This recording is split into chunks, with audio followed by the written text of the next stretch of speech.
So hello everyone, welcome to my YouTube channel. And हमने last videos में class 8 के सारे टॉपिक्स कवर किए साइंस के, क्लास 9th के हमने केमिस्ट्री कवर करी, कुछ टॉपिक हमने बायो के कवर किए एंड लास्ट 2 चैप्टर बचे हैं आपके फिजिक्स के क्लास 9th के। तो हम अभी सेकेंड लास्ट चैप्टर कंप्लीट करेंगे, that is work, energy and power. जो आपका क्लास 9th का टॉपिक है इसको कवर करेंगे। यानी कि पहले हम पढ़ेंगे इसके अंदर वर्क, काम क्या है, व्हाट इज़ वर्क, काम क्या होता है, एनर्जी, ऊर्जा, एनर्जी क्या है, ठीक है, काइनेटिक एनर्जी और पोटेंशियल एनर्जी में क्या डिफरेंस है, कंजर्वेशन ऑफ एनर्जी क्या है, पावर क्या है, ठीक है। तो ये सारी चीज़ें हम लोग पढ़ेंगे। तो पहले हम देखते हैं फर्स्ट टॉपिक को, that is work. What is work? तो काम क्या है? तो काम करना क्या हुआ कि आप अपने रूम से उठे, किचन तक गए, एक गिलास पानी भरकर लेकर आ गए, तो ये आपने काम किया। Work is done when force produce motion. तो आपकी बॉडी से आपने कुछ मोशन किया ना, आप पॉइंट ए से पॉइंट बी तक गए और वहां से वो सामान उठाकर लेकर आए। तो वर्क क्या है? काम करना क्या हुआ कि जब कोई फोर्स अप्लाई की जाए और उसकी वजह से कोई मोशन वहां पे देखने को मिले तो उसको हम कहते हैं काम करना या फिर वर्क। वर्क डन क्या है? Work done by a force on a body depends on 2 factor. 2 factor पे रहता है। एक, मैग्नीट्यूड ऑफ द फोर्स क्या है, क्योंकि हमने क्या बोला, वर्क क्या है? फोर्स की वजह से होने वाला मोशन। पहला तो किसके ऊपर डिपेंड करेगा? फोर्स के ऊपर डिपेंड करेगा, कितनी फोर्स है, क्या मैग्नीट्यूड है फोर्स का। सेकंड, डिस्टेंस, कि जो ऑब्जेक्ट है फोर्स अप्लाई करने के बाद उसने कितना डिस्टेंस ट्रेवल किया, कितना डिस्टेंस कवर किया। तो ये चीज वर्क को दर्शाती है, वर्क डन को बताती है। हम वर्क को कैसे डिफाइन कर सकते हैं? Work done is equals to magnitude of force, यानी कि फोर्स और डिस्टेंस उसने कितना कवर किया। तो डिस्टेंस को हम यहाँ पे ऐसे डिनोट करेंगे एस के साथ। तो force multiply by distance move in a direction of force, that is work, ठीक है। अब वर्क डन क्या है? Work is defined as a product of force. तो अभी हमने देखा वर्क क्या है, product of force and distance covered by the object in the direction of force applied. Work क्या है कि स्केलर क्वांटिटी है, ठीक है। इसका कोई डायरेक्शन नहीं है बट मैग्नीट्यूड होता है, और इसकी जो यूनिट है वो है जूल के अंदर हम बात करते हैं, ठीक है। और फोर्स को और वर्क को और कैसे डिफाइन कर सकते हैं? Work is equals to force multiply by distance, that is newton, and distance को मीटर में बताते हैं, न्यूटन मीटर, तो इसी को हम बोल रहे हैं जूल। वर्क डन की यूनिट क्या है? जूल। तो 1 जूल वर्क क्या है? जब 1 न्यूटन फोर्स अप्लाई करी जाए और ऑब्जेक्ट 1 मीटर का डिस्टेंस कवर करे, 1 multiply by 1 is equals to 1। In a situation where 1 Newton force is applied on an object that can move the object by a distance of 1 meter in the direction of applied force, then 1 joule of work is said to be done। 1 joule work क्या हुआ? जब 1 Newton force apply करी गई और object 1 metre move हुआ इन the direction of force, तो उसको हम 1 जूल वर्क डन कहेंगे, ठीक है। अब वर्क डन किसके ऊपर डिपेंड करता है? Depending upon the direction of displacement and force applied, the nature of work done may vary, consider the table below। तो अब वर्क डन किसके ऊपर डिपेंड कर रहा है? वर्क डन डिपेंड कर रहा है, हम बार बार एक चीज बोल रहे हैं, work done is equals to force applied on an object and movement of object in the direction of force. अगर जिस डायरेक्शन में फोर्स अप्लाई की जा रही है उसी डायरेक्शन में आपका ऑब्जेक्ट भी मूव कर रहा है, तो वर्क डन कैसा होगा? पॉजिटिव होगा, ठीक है। लेकिन आप जो फोर्स है वो राइट डायरेक्शन में लगा रहे हो और जो ऑब्जेक्ट है वो लेफ्ट डायरेक्शन की तरफ जा रहा है, यानी कि opposite at the direction of force, तो वर्क डन भी नेगेटिव, ठीक है। और कोई भी वर्क डन कहां पे नहीं होगा? जहां पर आपका जो एंगल है दैट इज 90 डिग्री। जब भी 90 डिग्री की बात होगी वहां पे वर्क डन क्या होगा? 0, क्योंकि हम यहाँ पे एंगल्स के बारे में पढ़ेंगे। तो पॉजिटिव वर्क डन कब होता है? जब सेम डायरेक्शन में हो, जहां पे फोर्स अप्लाई हो रही है उसी डायरेक्शन में अगर मोशन हो रहा है तो positive work done. Force applied जिस डायरेक्शन में हो रही है लेकिन मूवमेंट अपोजिट डायरेक्शन में हो रहा है, that is negative work done. और कोई भी मोशन ही नहीं हो रहा है, दैट इज 0 वर्क डन, ठीक है। अब पॉजिटिव वर्क डन का ये एग्जांपल है कि इस इंसान ने इस डायरेक्शन में फोर्स लगाई, ऑब्जेक्ट भी इसी डायरेक्शन में मूव किया, तो वर्क डन पॉजिटिव हो गया। अब फ्रिक्शन क्या काम कर रही है? अपोजिट डायरेक्शन में वर्क कर रही है। आप ऑब्जेक्ट को इस डायरेक्शन में लेकर आ रहे हैं, मोशन भी इसी डायरेक्शन में हो रहा है, लेकिन फ्रिक्शन यहां पे काम कर रही है, ठीक है। मोशन सेम डायरेक्शन में तो उसको पॉजिटिव वर्क डन होगा ये, ठीक है। यहाँ पे जो फ्रिक्शन है, अगर वो फ्रिक्शन की फोर्स ज्यादा है, मोशन की फोर्स से फ्रिक्शन की फोर्स ज़्यादा हो गई तो जो मोशन है वो अपोजिट डायरेक्शन में होगा, that is negative work done. Zero work done, 90 degree का एंगल बन गया, बस जीरो वर्क डन। स्टेशनरी खड़े हैं, कोई मूवमेंट ही नहीं है, that is negative work done. Energy, ऊर्जा क्या है? The capacity of doing work is known as energy. For example, आप संडे की छुट्टी है आपकी, आप घर पे हो, आपकी मदर ने आपको कोई काम बोला कि बेटा ये काम कर दो, आप क्या बोलते हो? अरे मम्मी अभी मन नहीं कर रहा, एनर्जी सी फील नहीं हो रही, इसको दिन भर सोने दो, इसको कभी एनर्जी फील नहीं होगी। तो एनर्जी क्या है? काम करने की शक्ति, दैट इज एनर्जी। आप कितना काम कर सकते हो। कुछ लोगों को बोला जाता है ना, दिन भर काम करते हैं, कुछ लोग 12-1 बजे तक थक जाते हैं, लेकिन कुछ लोग होते हैं जो 7 बजे तक ऑफिस का काम भी करेंगे, उसके बाद पार्टी भी करके आएंगे 9 बजे तक, फिर 11-12 बजे तक अपना काम खत्म करके सुबह 5 बजे उठ जाते हैं। फिर आप उनको कहते हैं अरे यार तेरे अंदर तो बहुत एनर्जी है।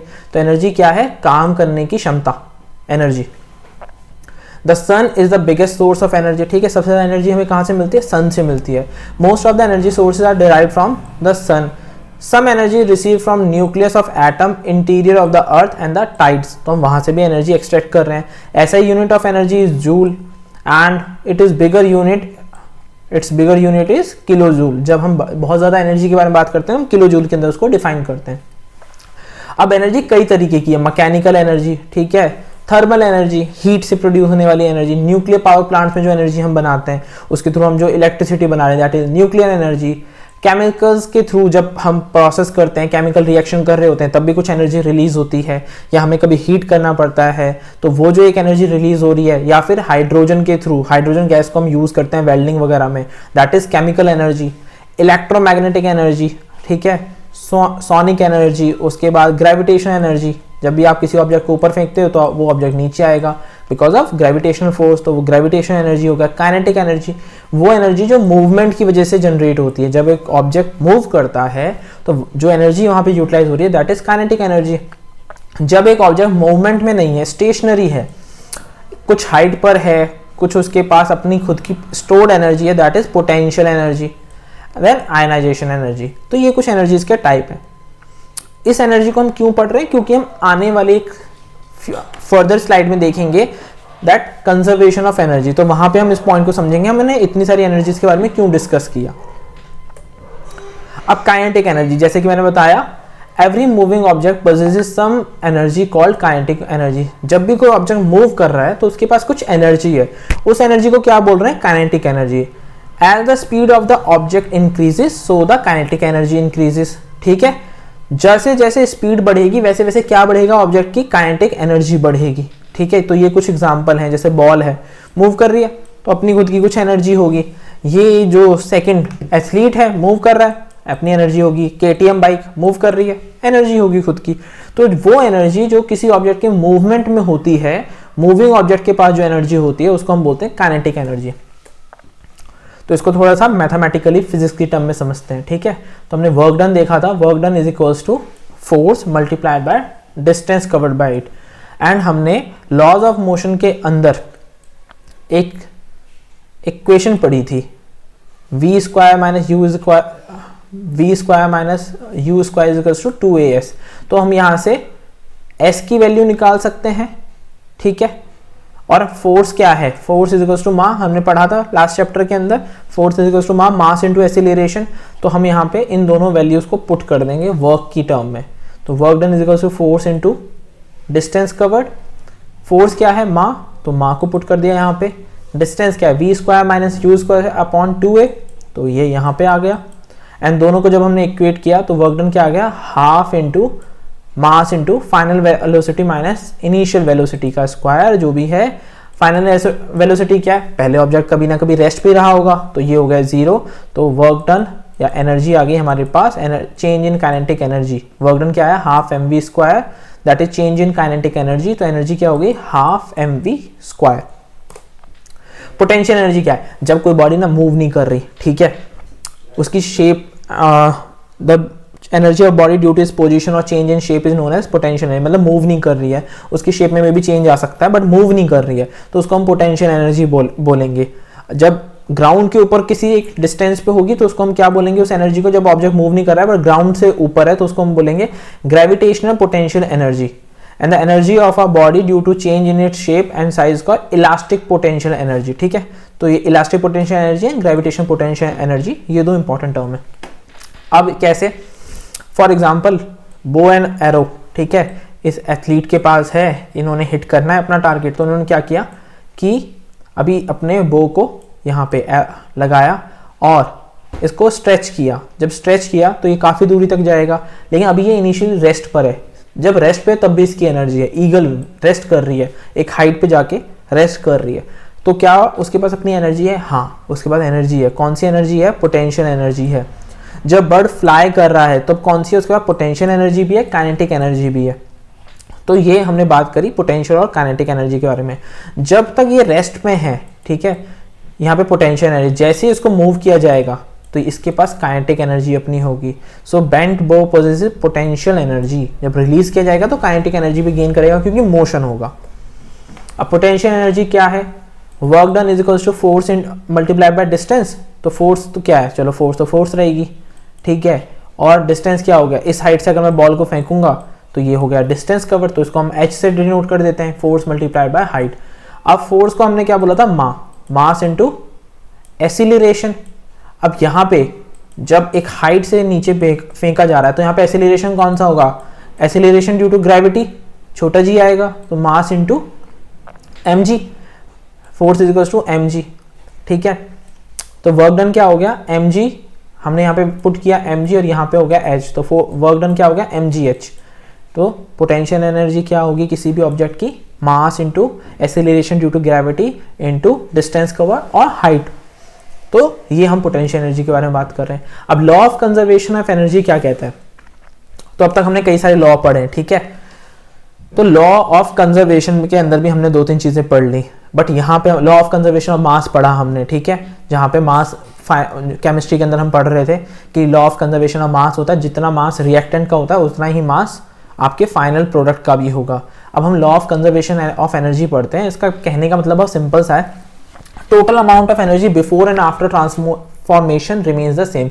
यानी कि इस संसार में 5000 साल पहले जितनी एनर्जी एग्जिस्ट करती थी उतनी ही एनर्जी आज एग्जिस्ट करती है, उतनी ही एनर्जी आने वाले टाइम में एग्जिस्ट करेगी। आज से 5000 साल बाद भी सेम एनर्जी एग्जिस्ट कर रही होगी। एनर्जी में कोई चेंज नहीं आने वाला। ये पूरी दुनिया सिर्फ एक चीज से चलती है, that is energy. And energy जो है कांस्टेंट है, कंजर्व्ड है। आप एक energy can be transform from one form to another form, it can't be destroyed, ठीक है। एनर्जी को बिगाड़ा नहीं जा सकता, लेकिन उसको एक फॉर्म से दूसरे फॉर्म में चेंज किया जा सकता है। तो हमने कई सारी एनर्जीज के बारे में बात करी थी, है ना। न्यूक्लियर एनर्जी होती है, आयनाइजेशन एनर्जी होती है, ग्रेविटेशन एनर्जी होती है, पोटेंशियल एनर्जी होती है, काइनेटिक एनर्जी होती है, तो हमने बात करी। अब फॉर एग्जांपल आपके घर में आ रही है लाइट, इलेक्ट्रिसिटी, है ना, और इलेक्ट्रिसिटी जो आ रही है आपके घर के अंदर, ठीक है। अब इलेक्ट्रिसिटी क्या है? अपने आप में एक एनर्जी है, फॉर्म ऑफ एनर्जी है। जैसे ही इलेक्ट्रिसिटी घर में आई, आपने अपने रूम में बैठे हो और ट्यूबलाइट ऑन कर दी। अब ट्यूबलाइट क्या देगी आपको? रोशनी, लाइट एनर्जी देगी। तो लाइट क्या है? Light is also form of energy. तो आपने इलेक्ट्रिकल एनर्जी को किस में कन्वर्ट कर दिया? लाइट एनर्जी में। सिमिलरली आपका गाने सुनने का मूड किया तो आपने म्यूजिक सिस्टम ऑन कर दिया। अब म्यूजिक सिस्टम से क्या आई? साउंड आई। तो आपने इलेक्ट्रिकल एनर्जी को किस में कन्वर्ट कर दिया? साउंड एनर्जी में कन्वर्ट कर दिया, ठीक है। अगेन इलेक्ट्रिकल एनर्जी किचन में भी हमने यूज कर लिया, मिक्सर ग्राइंडर हमने यूज कर लिया, हमने जूसर यूज कर लिया। तो जब हमने उसके ऑन किया तो हमने क्या काम किया? हमने इलेक्ट्रिकल एनर्जी को मैकेनिकल एनर्जी के अंदर कन्वर्ट कर दिया। तो बेसिकली क्या है? एनर्जी एक ही है, इलेक्ट्रिसिटी, बट हम उसको अलग अलग फॉर्म में कन्वर्ट कर रहे हैं। That is law of conservation energy, कि एनर्जी को कंजर्व किया जाता है। एनर्जी हमेशा कंजर्व रहती है, रिजर्व रहती है। जितना 5000 साल पहले एनर्जी थी उतनी ही एनर्जी अगले 5000 साल बाद होगी, सिर्फ उसका रूप बदल जाएगा, उसका फॉर्म बदल जाएगा, ठीक है। तो इसको हम अब काइनेटिक और पोटेंशियल एनर्जी की फॉर्म में देखते हैं, इस चैप्टर के हिसाब से देखते हैं। तो मान लेते हैं कि कोई ऑब्जेक्ट है m मास का जो फ्री फॉल कर रहा है फ्रॉम अ हाइट h। तो जब कोई ऑब्जेक्ट यहां पर है तो इसमें क्या होगा? ये डिस्टेंस पे है, ग्राउंड से इसकी डिस्टेंस कितनी है? h डिस्टेंस है। तो जब इसके पास क्या है? टोटल पोटेंशियल एनर्जी है। मूवमेंट तो अभी हुआ ही नहीं इनिशियली, तो काइनेटिक एनर्जी क्या होगी? 0। जब ये थोड़ा सा मूव कर गया, मान लो ये यहां आ गया, ठीक है, तो अब इसके बाद थोड़ी सी काइनेटिक एनर्जी इसकी बढ़ गई और पोटेंशियल एनर्जी कम हो गई क्योंकि हाइट कम हो गई। पोटेंशियल एनर्जी किस पे डिपेंड हो रही है? मास पे और हाइट पे। तो इसकी हाइट कम हुई तो पोटेंशियल एनर्जी कम हो गई, लेकिन इसने कुछ वहां पे स्पीड में मोशन हुआ इसके अंदर। जब मोशन हुआ तो काइनेटिक एनर्जी बढ़ गई। जब ये ग्राउंड पे आ गया तो mass into gravity, acceleration due to gravity multiply by height is equals to potential energy. तो जब हाइट ही जीरो हो गई तो पोटेंशियल एनर्जी भी जीरो हो गई। एंड यहाँ पे क्या था? सिर्फ और सिर्फ काइनेटिक एनर्जी। अब जितनी एनर्जी इनिशियली थी उतनी ही एनर्जी लास्ट में है। Potential energy is equals to kinetic energy के अंदर जो इनिशियली इस ऑब्जेक्ट के पास पोटेंशियल एनर्जी थी, वो ही एनर्जी काइनेटिक एनर्जी में कन्वर्ट हो गई ड्यूरिंग दिस प्रोसेस। तो इसको हम अब देखते हैं कैसे। ठीक है, इसको देखते हैं। जब h हाइट पे थी, वेलोसिटी जीरो थी, पोटेंशियल एनर्जी mgh, तो kinetic energy zero, potential energy mgh, total energy. ठीक है, जब हाइट k पे आई तो वेलोसिटी कितनी हो गई? हाफ m v1 बोल देते हैं, वहां पे v1 स्पीड रही होगी, m v1 स्क्वायर, तो mg k हाइट हो गई, तो ये उसकी टोटल एनर्जी आ गई। जब हाइट जीरो हुई तो वहां पे टोटल क्या थी? पोटेंशियल काइनेटिक एनर्जी थी, पोटेंशियल एनर्जी जीरो हो गई, तो यहाँ पे ये आया कुछ। तो इस तरीके से हम इसको डिफाइन करते हैं law of conservation of energy को। Energy can neither be created not destroy but can be transfer from one form to another form, और ये इसका प्रूफ है। आप जब इसको इक्वेट करेंगे तो ये इसके आप प्रूफ देख सकते हैं। पावर है ना, ताकत। Rate of doing work is defined as power. Energy क्या है? काम करने की क्षमता। पावर क्या है? कि आप कितना काम कर सकते हो, कितनी जल्दी जल्दी कितना काम कर सकते हो। रेट ऑफ डूइंग, आप एक चैप्टर एक दिन में कंप्लीट कर रहे हो, लेकिन आपका दोस्त है जो एक चैप्टर 3 दिन में कंप्लीट कर रहा है, उसकी पावर कम हुई। एक इंसान है, आप ही का दोस्त है, वो 3 चैप्टर एक दिन में कंप्लीट कर रहा है, इसका मतलब उसकी पावर ज्यादा हो गई। रेट ऑफ डूइंग वर्क, वो काम कर कितनी जल्दी जल्दी काम कर सकता है, उसका रेट कितना ज्यादा है, तो उसका रेट ज्यादा हुआ ना जो 3 चैप्टर एक दिन में कर रहा है, एज कंपेयर टू उस पर्सन के जो एक चैप्टर एक दिन में कर रहा है। तो दैट इज पावर। पावर क्या है? Work done upon time. Work done upon time, तो ये हो गया वर्क डन अपॉन टाइम। ऐसा यूनिट क्या है? वॉट। किलोवाट क्या होता है? 1000 वॉट को हम बोलते हैं किलोवाट। 1 किलोवाट कितना होता है? 1000 वॉट। ठीक है, 1000 वॉट। 1 वॉट इज 1000 जूल पर सेकेंड। ठीक है, एवरेज पावर क्या होती है? Total energy consume upon total time taken. जब हम एवरेज लेते हैं तो क्या करते हैं? दोनों क्वांटिटीज को टोटल ले लेते हैं और फिर उसका एक एवरेज वैल्यू निकालते हैं कि एवरेज कितना रहा होगा। मान लो इस पॉइंट पे कुछ और है, इस पॉइंट पे कुछ और है, इस पॉइंट पे कुछ और है, इस पॉइंट पे, तो इन चारों पॉइंट को हम ऐड ऑन कर लेंगे एंड एवरेज ले लेंगे। तो total energy consume upon total time taken is power. अब कमर्शियल यूनिट क्या है पावर की? तो क्या है? We can't say joule to measure power commercially. जब हम कमर्शियली बात कर रहे हैं तो बहुत ह्यूज प्लांट्स हैं जो बहुत ज्यादा एनर्जी बना रहे हैं, तो हम उसको एक यूनिट देते हैं किलोवाट पर आवर। ठीक है, हमने पावर की यूनिट क्या देखी? What, work done upon time, और क्या ऐसा यूनिट थी? वॉट। ठीक है, लेकिन हम यहाँ पे कौन सी यूनिट की बात कर रहे हैं? कमर्शियली जब बात करेंगे किलोवाट पर आवर। ठीक है, commercial unit is kilowatt hour. एक किलोवाट आवर में क्या होता है? 1 kilowatt multiply by 1 hour. 1 hour में कितने सेकंड होंगे? 3600 सेकंड। वॉट कितना हुआ? 1 किलोवाट में 1000। तो कितना एनर्जी यहाँ पे है? ठीक है, 36 लाख जूल। ठीक है, 3.6 into 10 to the power 6 joule. 1 kilowatt hour is equal to 1 unit. ये जो आपके घर में इलेक्ट्रिसिटी का मीटर लगा है ना, हर महीने बिल आ जाता है, भैया आके चेक करके जाते हैं, बिल दे जाते हैं, वो जो यूनिट है वो ये यूनिट है। 1 यूनिट कितनी हो गई? ये 1 kilowatt per hour. The energy use in 1 hour at the rate of 1 kilowatt is called as 1 kilowatt per hour. ये है कमर्शियल यूनिट। एक और यूनिट है इस चैप्टर में बहुत इंपॉर्टेंट है, दैट इज हॉर्स पावर। ठीक है, हॉर्स पावर कितना होता है? 746 वॉट। 746 वॉट को क्या बोलते हैं? 1 horse power. So this is it. काम क्या होता है, पावर क्या होती है, एनर्जी क्या होता है, law of conservation of energy, kinetic energy and potential energy. ये 6 पॉइंट है इस चैप्टर में बहुत इंपॉर्टेंट। तो आई होप कि आपको इस 6 के 6 पॉइंट समझ में आए होंगे। इसके न्यूमेरिकल्स हम जल्द ही करेंगे। सारे आपके एग्जाम्पलर के क्वेश्चन, एक्सरसाइज के क्वेश्चन, आपके जो बीच बीच में क्वेश्चंस दिए हुए हैं, उसके अलावा एक्स्ट्रा क्वेश्चंस जो हैं वो हम सारे सॉल्व करेंगे। एक बार हम पहले सिलेबस कंप्लीट करेंगे, देन हम आपको नोट्स प्रोवाइड करवाएंगे हर एक चैप्टर के, then we will move towards हम प्रैक्टिस की तरफ मूव करेंगे, जहाँ पे हम हर एक चैप्टर की प्रैक्टिस कर रहे होंगे। चाहे वो एग्जाम्पल्स हों, प्रैक्टिस क्वेश्चंस हों, उन सारी चीज़ों को हम देख रहे होंगे। टिल देन आपको जो पढ़ाया जा रहा है आप वो पढ़िए, इन सारी वीडियोस को अपने दोस्तों के साथ शेयर कीजिए सो दैट कि मैक्सिमम लोगों को बेनिफिट हो सके, उनकी भी प्रिपरेशन हो सके। हम लोग मिलते हैं नेक्स्ट वीडियो में। Subscribe to the channel, press the bell icon so that you can never miss a video from our channel and आप अपनी प्रिपरेशन आराम से कर सकें and by following these lecture only. अब तक हम लोग सिर्फ साइंस कवर कर रहे हैं, आने वाले टाइम में हम मैथ्स, इंग्लिश भी कवर करेंगे। टिल देन आप अगर साइंस के भी ये लेक्चर यहाँ से देख लेते हैं, you can easily score 95% marks in your final examination. ठीक है, तो मिलते हैं नेक्स्ट वीडियो में with new topic. Till then thank you so much.